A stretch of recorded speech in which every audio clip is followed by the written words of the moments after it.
പോലീസിന് ഇങ്ങനെയൊക്കെ സംശയങ്ങളുണ്ടെങ്കിലും പെൺവാണിഭ സംഘം ഒരു കുലുക്കവുമില്ലാതെയാണ് കച്ചവടവുമായി മുന്നോട്ടു പോകുന്നത്.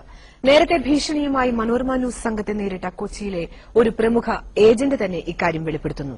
വിതുര കേസിൽ പ്രതിയായ 17-ാം വയസ്സിൽ അറസ്റ്റിലായ ഈ ഏജന്റ് പിന്നീട് നടി രേഷ്മ പ്രതിയായ കേസിലും കലൂർ പെൺവാണിഭ കേസിലുമടക്കം 17 കേസുകളിൽ പോലീസ് തിരയുന്ന ആളാണ്.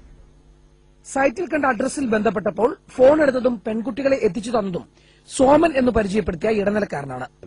പിന്നീട് ഞങ്ങൾ മനോരമ ന്യൂസിൽ നിന്നാണെന്ന് അറിഞ്ഞതോടെ ഭീഷണിയുടെയും സ്വാധീനത്തിന്റെയും വഴികൾ ഇയാൾ സ്വീകരിച്ചു. എന്നാൽ ഒടുവിൽ വെളിപ്പെടുത്തലുകളുമായി ഇയാൾ തന്നെ നേരിട്ട് ഞങ്ങളെ സമീപിച്ചു. അങ്ങനെ വീട്ടിൽ പോകാൻ പറ്റത്തില്ല, വീട്ടിൽ നിന്ന് പുറത്താക്കി പെങ്ങന്മാരുണ്ട്, ഞാനും നല്ലൊരു കുടുംബത്തിൽ പിറന്ന ആളാണ്.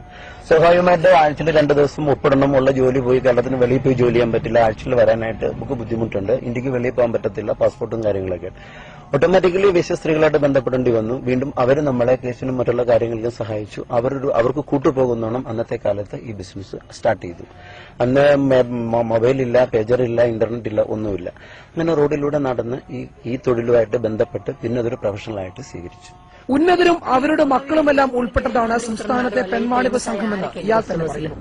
കസ്റ്റമേഴ്സിന് പുറത്തു പറഞ്ഞാൽ പ്രശ്നമാകുന്ന ഒരുപാട് കസ്റ്റമേഴ്സ് ഉണ്ട്. മന്ത്രിപുത്രന്മാരും അതേപോലെ സമൂഹത്തിലെ ജഡ്ജിയും സുപ്രീം കോടതി ജഡ്ജിയുടെ മന്ത്രിമാരും കേന്ദ്രമന്ത്രിമാരും ഒക്കെ ഉൾപ്പെടുന്ന വലിയൊരു പെൺവാണിഭ റാക്കറ്റിൽ പ്രവർത്തിക്കുന്ന അല്ലെങ്കിൽ കസ്റ്റമേഴ്സ് ധാരാളമുണ്ട്. പെൺവാണിഭ രംഗത്തേക്ക് പെൺകുട്ടികൾ എത്തിപ്പെടുന്നത് എങ്ങനെ? സ്വാഭാവികമായിട്ട് കുടുംബ പശ്ചാത്തലം വളരെ മോശമായിട്ടുള്ള ആൾക്കാരാണ്. ഒന്ന് അച്ഛൻ 2ാം വിവാഹം കഴിച്ചിട്ടുണ്ടാവും, അല്ലെങ്കിൽ അമ്മയുടെ അനിയത്തി ഏതെങ്കിലും രീതിയിൽ ഇതുമായിട്ടുള്ള തൊഴിലുമായിട്ട് ബന്ധപ്പെട്ടിട്ടുണ്ടാവും. പിന്നെ പുതിയ മീഡിയകളും മറ്റുള്ളവരുടെ ഡ്രസ്സ്, സ്വർണം, അതേപോലുള്ള സുഖ ജീവിതങ്ങളിലേക്ക് ആരെങ്കിലും പ്രലോഭിപ്പിക്കുമ്പോൾ സ്വാഭാവികമായിട്ടും വന്നുപെടുകയാണ്. ലക്ഷങ്ങളാണ് പെൺവാണിഭ വ്യാപാരത്തിലൂടെ ഓരോ ദിവസവും കൊച്ചി നഗരത്തിൽ മാത്രം കൈമാറ്റം ചെയ്യപ്പെടുന്നത്. ഇതിനകത്ത് ഒരു 500-600 പേര് നിത്യവൃത്തി എന്നോണം പോലും ഇതിൽ സ്ഥിരമായി ബന്ധപ്പെടുന്നുണ്ട്. ഒരു വർഷം 100 കോടി മുതൽ 200 കോടി രൂപ ടേൺ ഓവർ ഉള്ള ഒരു ബിസിനസ്സാണ്. ഇതിനകത്തൊരു 60-40 ആണ് ഇതിനകത്ത് ഒരു റേറ്റ്സ്. 10,000 രൂപയ്ക്ക് 6,000 രൂപ പെണ്ണിനും 4,000 രൂപ എനിക്ക്. 2 ലക്ഷം രൂപ മുതൽ 3 ലക്ഷം രൂപ ഒരു പെൺകുട്ടിക്ക് മാസം ഇൻകം ഉണ്ട്. 14 വർഷമായി ഈ ബിസിനസ് ചെയ്ത് പണം സമ്പാദിച്ചിട്ടും എന്തുകൊണ്ട് തൊഴിൽ അവസാനിപ്പിക്കുന്നില്ല?